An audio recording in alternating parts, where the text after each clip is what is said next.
sinusulong ang programang P20. 20 bigas, meron na.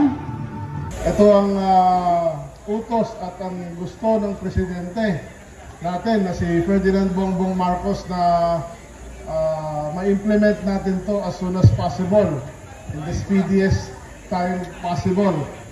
Sa ngayon, I think tama ba, tama ba na 30 outlets kayo na nagbebenta, 30 Kadiwa outlets kayo na nagbebenta ng P20 rice or 20 peso rice, at by June magiging 50 na outlets, and we will expand as we go along, ano?